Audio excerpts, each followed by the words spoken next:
So you come to me humbly in all humility and you say, I have this problem. I have to pay $8 billion. And then I say, okay, no problem. And then I open this drawer and I pull out this gun. He said,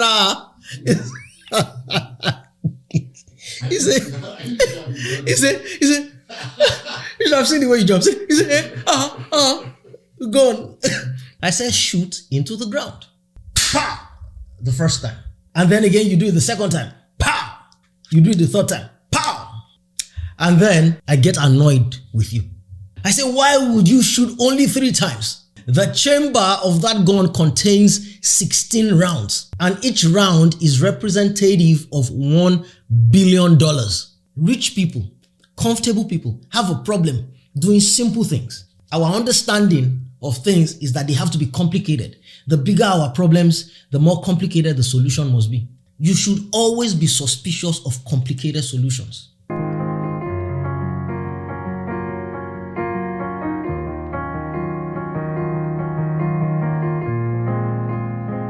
So you know the way we usually gist our gist, as they say. You know that word is wrong, right? Let me gist you. Mm-hmm. You know. Yeah. Okay. Because most people don't. But would you have said, I have gist for you? I have gist. No, that's wrong as well. I mean, I guess I have gist for you. That's wrong. Gist is like the Gist going on. No, that's wrong. Okay. So give me the gist of the matter is what is correct. Gist is like give me the core of the matter, or give me the dynamics of the matter, or the flow of the matter. Give me the gist of the. So gist doesn't stand on its own. There's a gist of the talk, or give me the gist of your experience. Give me the story of your experience. Right? So I say I have gist for you. Let me gist you. Maybe in a Nigerian context. Oh yeah, there are so many words in Nigerian context that English has now been forced to accept. For example, when people say I'm going to barb my hair. I'm going to barb my hair. I learned that. You know. So just before JAM exam. yeah, so if you enter a shop, in the United States, a barber shop, and you say I want to barb my hair, it's just looking at you like, what are you talking about? It's like, I want to cut my hair, or I want to shave, I want to have a shave. It's like, I'm going to barb my hair. You know, no. So they don't call it they call it a barber's salon. They don't barb hair. Anyway. So anyway, I have a question for you. So assuming that so let's say you are a big boy. I mean, Damola, you're a big boy already. But let's say you're the biggest dog in town. You're rolling on the levels of the richest men in, say, Nigeria. Mm-hmm.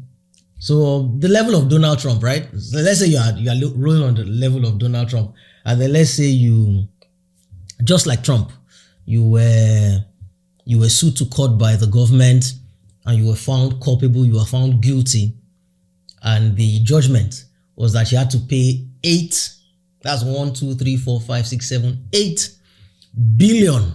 That's $1 billion in a settlement in 90 days. You pay $8 billion in settlement in 90 days, or you go to prison for 7 years. Okay, only exactly. So that's the judgment, right? And so, but you don't have $8 billion because with all your grandstanding and all of that, maybe you're just worth, let's say, just $500 million all put together. So, and then you come to me. So let's assume that I'm a man who's known for deep wisdom and understanding, and it's clear to everybody. Whatever I say, if I tell anybody to do anything, it always comes true. Say, go and do this, you do it, it happens. So you come to me humbly, in all humility, you prostrate and all of that, and you say, I have this problem, I have to pay $8 billion. And then I say, okay, no problem. And then I open this drawer and I pull out this gun. He said, he said, You should have seen the way he jumps. He said, gone. Don't worry, the chamber is empty, right? So he said, I wish the camera could have seen your face. Because everybody has Man, you don't want to be breaking into anybody's house in the US, man. I mean, in Texas, you don't want to be trying that. So I pull out this gun, right? Mm-hmm. And then say I give it to you and you take it. And I say it's loaded. So I say, in fact, let's say I even, I prime it before giving it to you, right? And then I say, shoot into the ground. You say, wait. I say, shoot into the ground. And so you take the gun from me and then the safety is on. You see? Yeah. And then you take the gun from me and then, pow, the first time. Pow, the first time. And then again, you do it the second time. Pow. You do it the third time. Pow. And then you give the gun back to me. And then I take the gun, put it back in my drawer. Let me put the safety back. I take the gun, put it back in my drawer. And then I get annoyed with you. I get annoyed. I get furious. I get very angry. I say, why would you shoot only 3 times? The chamber of that gun contains 16 rounds. And each round is representative of $1 billion. So if you had emptied the entire chamber into the ground, you would have had $16 billion within the next 2 weeks. But because you shot only 3 times, you would have only $3 billion. Up to you to find the remainder of the $5 billion that you need to settle. If you had emptied the chamber into the ground, you would have had 16. That would have been 8 enough to settle your obligations to the government, and another 8 billion to go turn your business and your life around, making you one of the richest men on earth. So at this point, you are probably wondering, what kind of injustice is that? What kind of unfairness is that? If I really wanted to help you, shouldn't I have told you? Well, that's one level. I should have just given you the money. But let's assume for some reason I don't have the money, or I'm not supposed to have the money. It doesn't go with my brand, or I don't care about money, or for whatever reason, I don't have the money, or I don't care about money. I can show you how to get money, but I don't care about money, right? But let's even stretch it. So I've given you the gun. Why didn't I just tell you that what I've now told you before afterwards? Why didn't I tell you before? Why didn't I tell you that, look, each shot, each bullet is $1 billion? Why tell you afterwards? Right, okay, great. And again, you're right. Why go through all that gymnastics? Why not just give you, what's all that gym? Does it even make sense to shoot gun into the ground? What if there's a ricochet and it injures or kills either one of us or both of us? I would have liked it to kill you. Exactly. So that's exactly how it feels when you read a story in the Old Testament. Because if you're familiar with the Bible, then that story must have made sense at some point. Here's the story. I'm just going to read a few verses. It's in 2 Kings 13 and 14. This is the death of Elisha. So Elisha, the prophet, at least you know Elisha, the one who took over from Elijah. Okay. So Elisha had become sick with the illness of which he would die. So he knew he was going to die.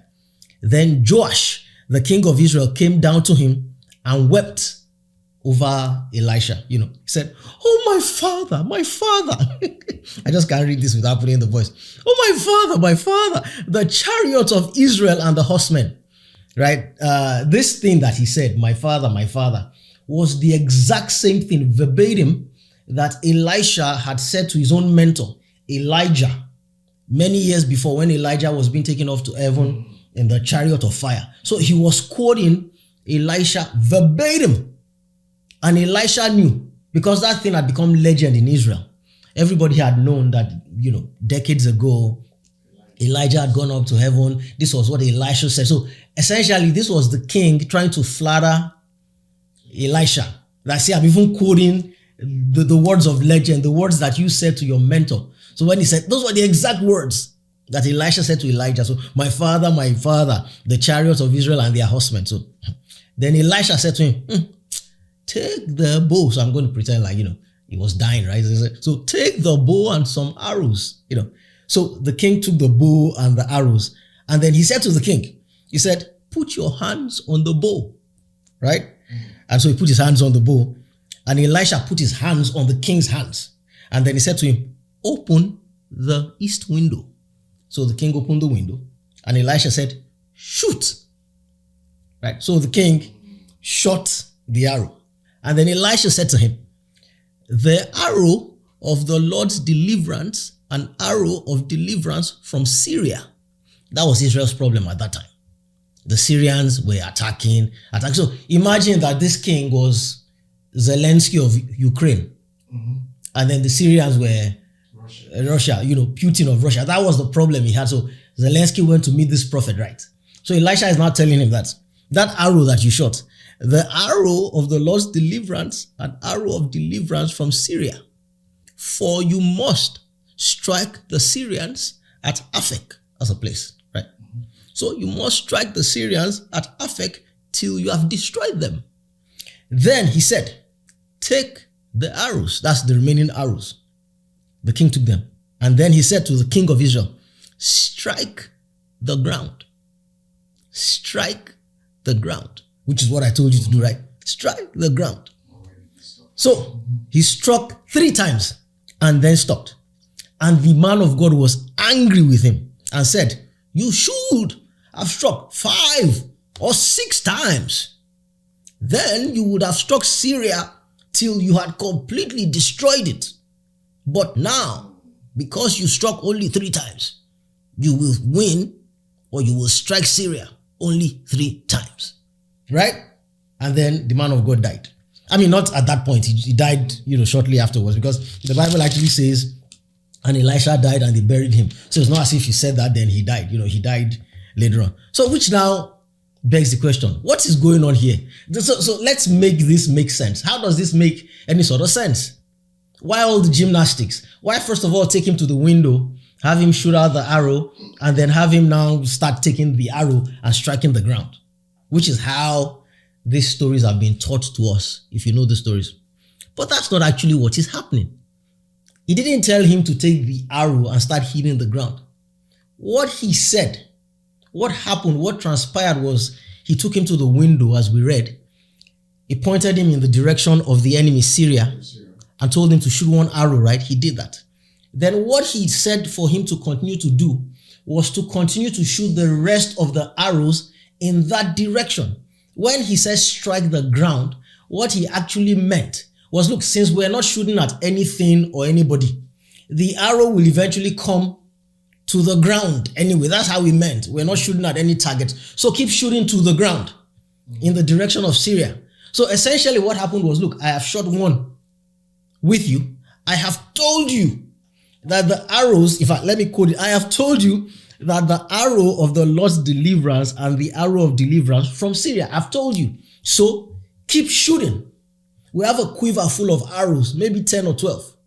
So why shoot just 3 times and stop? So whereas you were wondering in the beginning, why didn't I tell you to shoot more times into the ground? He did tell him, keep shooting. But the king shot only 3 times and stopped. So it begs the question, why would the king do that? Why would you come all the way and throw yourself at my feet and weep and say you need help? And then I tell you to do something. And then you do it half-heartedly and stop. And then why did Elisha not tell him, after I had done that, why did Elisha now not allow him to continue? Anyway, I'll tell you why. It's because you see, this king, if you read the story in the Bible, this king was another king in the line of wicked kings. Kings who did not do what the God of Israel told them to do. Kings who were against the prophets of God. So him coming to Elisha at this point was him coming half-heartedly now that he knew Elisha was about to die. Right? So he didn't come believing that Elisha could do anything for him. Or he came thinking Elisha could do something for him, but he wanted it to be something that he could relate with. Because if you read the accounts of the world, really, whenever we're in trouble and people tell us to do things, or we get instructions to do things that will liberate us and solve our problems, we have a problem with simple instructions. Because our problems are big, we tend to think the solutions have to be complicated. So when he went to Elisha, and Elisha said, just shoot arrows out of the window. As far as it's concerned, look, that's like Zelensky coming to a prophet how to defeat Putin, and he gives him a gun and just says, keep shooting out of the window. Shane son, is that what we're saying? I expect you to tell me to take 1,000 sheep and 10,000 cattle and do all these gymnastics and all of that. So he did not really believe what Elisha was saying, which was the story of his life. Every time over the years, every time the prophets have spoken to the kings of Israel, they never believed them. That is what had Elisha annoyed. That even at this point, despite all the miracles that you've seen God wrought through my hand, despite the fact that you see me dying, despite the fact that it was you who came to me, and I've now gotten my sick self out of this bed to help your ungrateful, stupid behind, you're still not going to do what I said you should do. Get out of here. Right? So it now brings us to a couple of questions. Why is it that we don't believe that things are supposed to be simple? Why is it that we believe that because our problems are complicated, the solutions must be complicated? Because this is the story of the Bible if you read it. Before now, Elisha had said to a widow, you know the story, the widow who was broke and they were going to take her sons. He said, what do you have? She said, I have oil. He said, go to your neighbors, borrow vessels, and keep pouring oil. But because she was desperate, or maybe because she was humble, she believed and went to gather those cans and kept pouring. Very simple. Poor woman believed. It's that it is people who are comfortable that have a problem, really, when you think about it. It is that when you're rich and you're comfortable, because this king had a problem, but really, he was king. And, he wasn't the one who would essentially go and die on the battlefront, not at first, really. So if you're not really desperate, you tend to not listen when people give you advice, because the widow listened. So let me give you an example of another rich man and use Elisha. Naaman was the captain of the Syrian army. This same army, by the way, that was oppressing the Israelites. This same army. So Naaman was the captain of a foreign army. You know the story of Naaman, the leper. Mm-hmm. He came to Elisha, and this same Elisha told him to go and dip himself in the Jordan River 7 times. Very simple. Just go to the river down the road, wash 7 times, and which by the way was not leprosy, let's be clear. It was not, the Bible keeps saying leprosy, or these interpretations of the Bible keep saying leprosy. It's not leprosy, right? Leprosy was a different disease. The disease known as leprosy was not known then. It was a different type of skin disease. Leprosy is different, but we'll get into that at some point. But for ease, they keep saying leprosy, so let's say leprosy. So he had this dreaded skin disease that defied all healing. And the man of God, whom you traveled, by the way, thousands of miles to come and see, or at least hundreds of miles. Imagine driving from here all the way to Florida. Look, I've done it twice. That's 14.5 hours. Why would you drive? Or you came all the way from Florida to come see me? You have this problem. And I tell you, just go to the reservoir down the road in Frisco and dip yourself 7 times, and then you get annoyed. And he wasn't going to do it until his servant said, do it. And then he did it, and what? Presto. He was cured. Why? Rich people, comfortable people have a problem doing simple things. Our understanding of things is that they have to be complicated. The bigger our problems, the more complicated the solution must be. Which is why you see people doing all this spiritual gymnastics that I will never understand. You must go to a mountain. If you live in Lagos, you must drive from Lagos to Orioke. Not even Orioke, that is around the outskirts of Lagos. You must drive and do 7 prayers on 7 different Oriokes in 24 hours. You must do it all across, and then you're going to probably end in Okitipupa. You're going to end in Jeba. So you start going to mountains because our problems are big. And yet it is in this same Bible that Jesus said to the woman, the Samaritan woman at the well of Samaria, that you guys don't know the God that you claim to serve. That the days are coming when you won't have to go to Jerusalem on top of a mountain, because those who worship God will worship him in spirit and in truth, because you carry him with you. And yet somehow that doesn't seem to enter our heads. We must go everywhere to do everything, right? Another part of this same Bible that people claim to base faith on says that God is not deaf, neither are his hands short.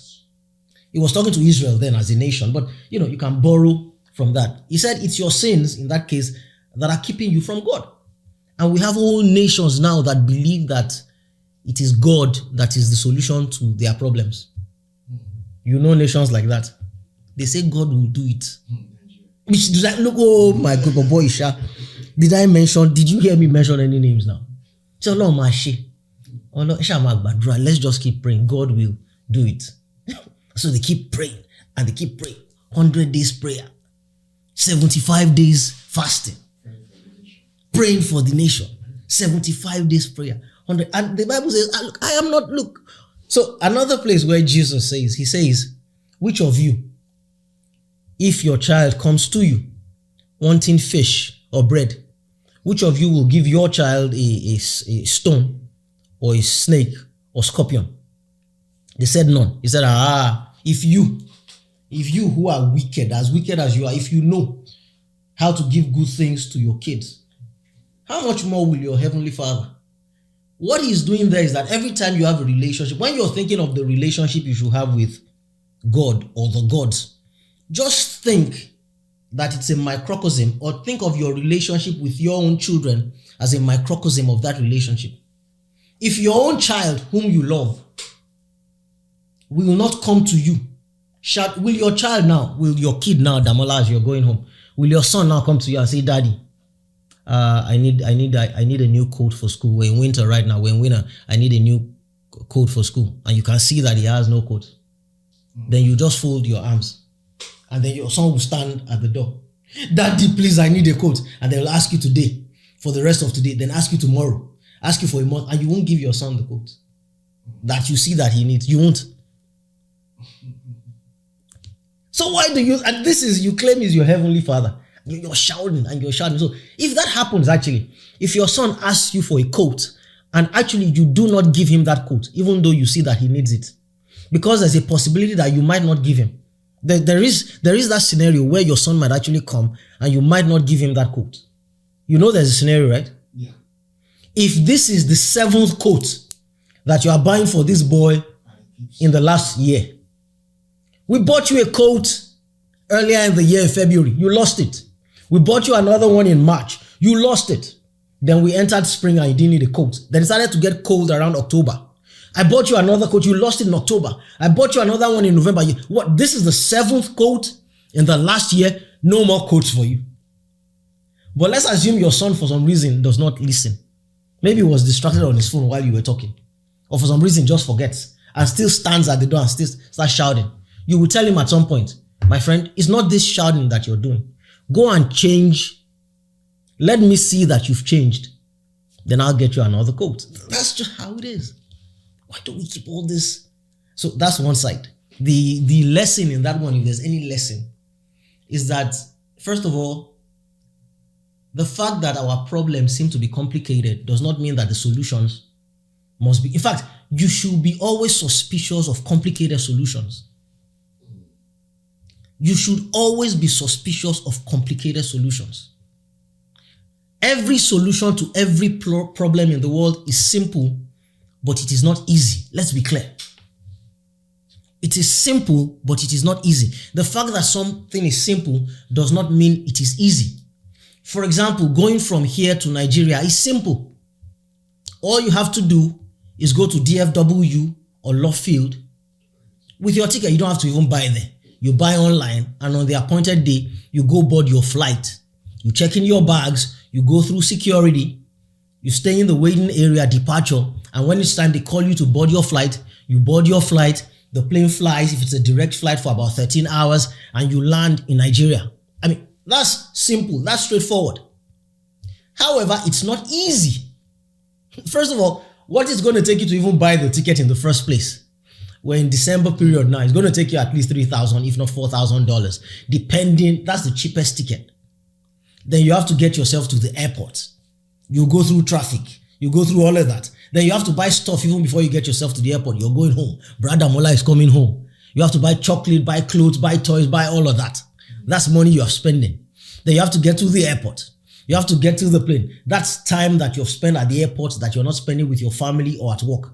Then what about the logistics of getting you to Nigeria? What about the plane? It costs the airline millions to buy that plane. What about the salary, the operations? And it's a very, very complicated operation to get you to Nigeria. It's not easy, but it is simple. What does that mean? It is to the gods. It is the gods that own the complication of working out the solutions of our lives. On our own front end, it should be simple. You should know what you do, or rather what to do. It is in this same Bible that it says, oh man, the Lord has shown you what to do. He has shown you the good thing to do. It might not be easy, but it should be simple. If you go to anybody for a solution and they start telling you to jump through hoops, I've done some silly things. When I think back and I think of silly things that I have done, when I've been looking for solutions all around, they tell you to do complicated things. Do this, do that, do this for 7 days, do that for 25 days. You must do that for 35 days. You must do that for 100 days because your problems are many. Think about it again. So that's the first and obvious lesson. Now, the second lesson, which is not so obvious but is equally as important, if not more important, is that whenever you think somebody has authority in any area and you go to that person for a solution, whatever they tell you to do, no matter how silly it sounds on the surface, especially because of its simplicity, whatever they tell you to do, again, I will say it. When you go to a person and you have a problem, you go to a person whose authority you respect for whatever reason, even if you don't believe in them, but you respect their authority based on their antecedents and their history of producing results. Whenever you go to that person or to those people or to that organization or to that body or to that entity or to that authority, whatever they tell you to do, no matter how ridiculous it sounds, especially because it is simple, whatever they tell you to do, do it. Do it. Now, the point now remains, does that not mean that you're giving your power to other people? Yes, that's actually what it does. That's what it means. If you come to me now and you have a problem, let's say you have a skin problem, and you've been to all the dermatologists in the United States and even Nigeria, they have given you agbo, bitter herbs to drink, to bathe with. You've done this for a year and nothing has worked. And I now tell you to go down there, to the gutter down the street, to the big drain, the storm drainage down the street, and dip yourself into it. Just do it 7 times and come out. No matter how ridiculous it sounds, the fact that you came to me means that at that point, you must listen to what I say. Which now means that you need to be careful before you go to anybody in the first place. The moment you have decided that you're going to them, you are duty bound to do whatever they tell you to do. So all the checks and balances that you must do must happen before you decide to go to them. In short, all your checks and balances and your security must be in deciding whether or not they deserve to be, to be gone to. That's the way I can think of it. Whether or not they deserve you're going to them. I'll say that again. If you come to me and you ask me for advice, which is why I don't give people advice easily, which is why I'm talking to you one-on-one as opposed to talking to the camera and just speaking to who knows. I'm only talking to you one-on-one because I know you respect me. You see, you're taking notes on your phone already. Right? I know you respect me. Right? I know you do stuff that I tell, which is why I'm having this conversation with you. I've decided that, look, whenever I have anything to share on this level, I'll just talk to Damola or any one of the people who respect me. I just share these things with them. So you respect me. That's why you're sitting here. Whatever I tell you to do, you must do. However, the point at which you must be circumspect is the point before you're sitting here. There's no reason why you should be sitting in front of me if you don't respect me or You have not tested me. That's where I'm going. You must have tested me and tested my results over time. So this now comes to the practical part. How do you test people? Look at their antecedents over time. In your relationship with them over time, have they proven to be more right than they are wrong? And if you are just meeting them for the first time, in their relationships with other people, have they proven to be more effective and to be more right than they are wrong? Which is why you see sometimes it used to amaze me that how can you say, for example, be a member of a church and then your pastor said that God told him that this and this and that were going to happen. And then those things did not happen. And you keep going to that church. I'm like, how? So that used to amaze me. I used to question that. Are these people, are they okay? The man told you, for example, that God said, he told you that he saw God and that God told him that he was going to be the next president of his country. And that was 16 years ago. And he's not president yet. And you still keep going to that church. So that used to amaze me until I learned this principle. I can only imagine that those people still listen to that man. Because when you weigh it over time, plus and minus, it would appear that the man has been more right than he has been wrong. I tell people that when they ask me about relationships. I say, look, so somebody came to me recently because I knew his mentor. And he said he wanted to break up with his mentor. He wanted to part ways. That mentor was no longer going to be his mentor because things were not working out. Essentially, the things that the mentor was promising him, he was not seeing, and those things were not working out in his life. I said, well, that's a good point, but because the Yorubas say, the Omoluabis, particularly my people from Ajawa, right? That's where I'm from. The people of Ajawa say that ẹni tá a bá rìn fún ogún ọdún tí ò yẹ ni bá a bá padà lẹ́yìn rẹ̀ ìyà ò lè jẹ ni. Translation: if I follow you for 20 years, or if I'm friends with you for 20 years, or if I'm your protege for 20 years, or if I listen to you for 20 years, and my lot in life does not get better, my condition keeps going from bad to worse. If I break up our relationship and stop being your friend, I will not suffer any worse. My life will not end. I was with you for 20 years and things did not get better. I think I can leave you now and be confident that nothing worse would happen to me. Ẹni tá a bá rìn fún ogún ọdún tí ò yẹ ni, a bá rìn fún ogún ọdún kò yẹ ni, bá a bá padà lẹ́yìn ẹ̀ ìyà ò lè jẹ ni, ebi ò lè pa ni. That's what the people from Ajawa say, right? So I told this person, I said, look, you're judging your mentor now based on what has happened recently. But this is what I must ask you. Over the length, over the lifespan of your relationship with this mentor that you have, how has it panned out? Has he been more beneficial to you than he has been injurious to you? Has he been more right than he has been wrong? You must weigh it that way, which is why our relationships last over time. Because nobody is good all the time. We're not perfect. That's why you don't walk out on your spouse just because she annoyed you this morning. That's why you don't walk out on your wife just because she annoyed you last night. It is because when you weigh over it's not something you do consciously. It's actually unconscious. It's the processing system of your brain and your body and your psyche that does that. That's why you forgive people. No matter how mad, you're mad at your best friend when he annoys you that day, you're mad at him the next day, you're mad at him the day after. But you find that after a week, you're not so mad anymore. After 2 weeks, you've forgotten about it. You're now back to being best friends. Why?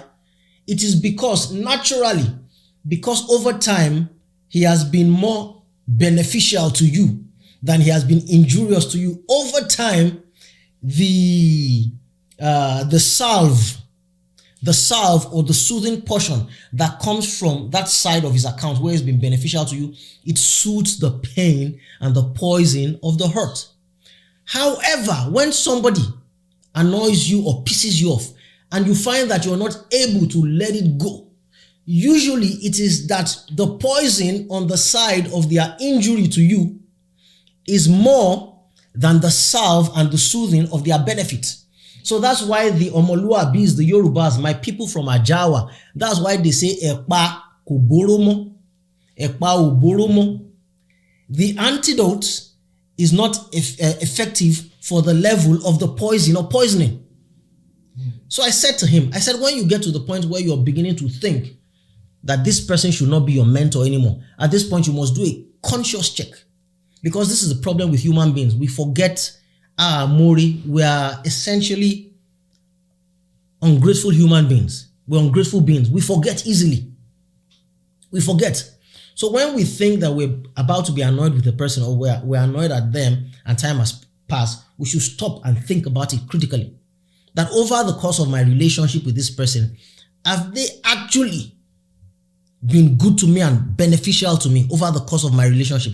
At that point, it begins to sound like the relationship is transactional, right? But let's not fool ourselves. All relationships are transactional. I told someone that recently. She said, he said, well, I don't want our relationship to be transactional. I said, look, my brother, I get what you're saying. But all relationships are transactional. They are just informally, it's either they are informally transactional or they are formally transactional. I said, if you doubt it, stop doing things for your wife. Don't give her money. Don't make love to her. Don't say kind words. Don't do husband things to your wife and watch what happens. And there's nothing wrong with it. You realize that when God says love God and love your neighbor, what does that mean? So we have a lot to get into, Damola, because at this point, you've turned your cap, behind. We have a lot to get into, and we'll get into it as the weeks go on. When God says, love God, what does that mean practically? Let's make it make sense. I think that's what I'm going to call this series. Let's make it make sense. How do you love God? Love the people that you see. That's how you love the entity that you don't see. But what does it mean to love people? What does that mean to love you? How do I love you actually? Especially if I don't have anything to give you. What does it mean to love you? Love, as it is written in this book that we carry around, just means service. That's just what it means. Service. Serve other people. That's just what it means. Serve. So everything is a transaction. Am I serving you? So that's the thing with relationships. So back to where we started from. Before you go to anybody and you seek their advice or you seek their counsel to help you with any problems in life, make sure that you have determined that that person is worthy to give you advice or to give you counsel based on the weight of their antecedents, either in their relationship with you or in their relationship or their observable relationships with other people. Don't just go to people and ask them for advice and then they give it to you and you don't follow it. That is the reason why a lot of people are still carrying around the problems that they've had for years. It is this inability to follow advice all the way to the end. And just in case you're thinking that this is deep, Damola, you see it happen almost every day when people go to the doctor. Have you seen people who have gone to the doctor and the doctor gives them a portion or gives them tablets? He says, take this 3 times every day for 21 days. Please finish it. Do you not know people who stop taking those drugs on the 7th day simply because they feel better? They stop taking it on the 7th day simply because by day 7, hey, all the symptoms have gone. Their head no longer aches, their stomach no longer turns, their bones no longer hurt, they are breathing easily, and they dump the rest of the drugs. Then they go back to the doctor. And the doctor says to them, did you finish the drugs? Especially in the case of antibiotics. The doctor says it was a battery, it was supposed to be a full spectrum. Now you have not finished it. Now the symptoms that you have now are worse than your symptoms before, which is essentially what Jesus said. He said when you cast a demon out of a person and the demon goes away and is lonely and is desolate for a while, he finds nowhere to stay. Then his mind goes back that perhaps let me even go back to the place from whence I was cast out. He says then he goes back to that place, that person, and sees his home, his former home, well kept, swept, but unoccupied by another entity. The demon rejoices, but this time it doesn't just take occupation by itself. It goes and co-opts 7 demons who are stronger and more powerful than it is, and then they come and they repossess that person. And then he says the possession of that person, the situation of that person is worse now than it ever was. That is what happens when you listen to advice from people who are supposed to be able to give you advice. When you take it and don't follow it, or don't follow it all the way to the depth. So, in conclusion, final point. What if somebody's advice no longer works? Because you're supposed to actually outgrow people. That's why they say that a fool at 40 is a fool forever. I also tell people this. I say when you're coming up as a younger person, you need to have mentors. They will mentor you in different areas, life mentors. But once you get circa 40 years of age, give or take a few years, 38, 39, 40, 41, 42, 43, 44, 45 even, you're supposed to have come to the point in life where you can stand on your own and trust your own decision-making processes. If you're a 48-year-old man who is still going to people and they are telling you exactly what to do, and then you're taking what they told you to and you're taking it verbatim, Baba sokwe, Mama sokwe, I'm sorry, there's something wrong somewhere. Otitoju bobai. It's hard to translate. You're an adult. It's not about the rightness or the wrongness of decisions. It's about the ability to stand in your own decision-making process. I tell people that at this point in my life, I would rather be wrong by myself than to be right with some mentor, because the mentor said, God forbid. Now, does that mean you shouldn't take other people's advice? Well, that's exactly what it means. No, but that's not what it means. It means you should be able to pass every bit of counsel through your own filter. Sometimes you throw everything away. Sometimes you throw everything away. Sometimes you take it and you throw everything away. Now, it's a different thing when you're going for technical mentors. What does that mean? Say I want to be a pilot right now, right? Or say, for example, I want to go into IT auditing, for example. I've said I want to be an IT auditor. I've never done it. All my life I've been an entertainer, but I want to go into IT audits now. I need a mentor in IT auditing who is an expert. Then he will mentor me until I become an expert, or until I become proficient and can stand on my own. But what happens after a while? He stops being my mentor and I go out and be my own self.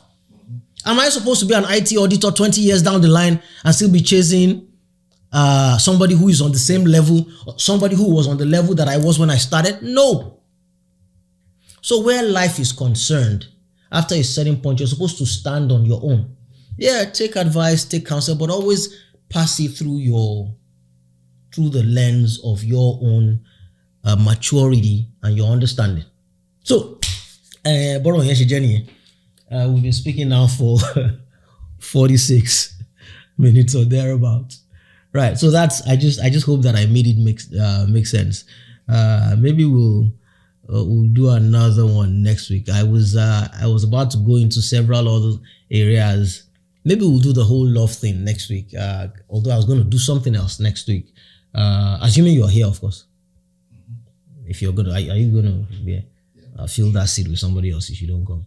You know, but maybe we should do the love thing next week, because one of the questions people ask, what does it, how fair is it when God says to Rebecca, when she, that's Isaac's wife, how fair is it when God says to Rebecca that you have 2 kids in your stomach before she, gave birth? There are 2 nations. The younger one I have loved, the older one I have hated. How does that make any? Maybe we'll do that one. Maybe we'll do something else. All right, we out.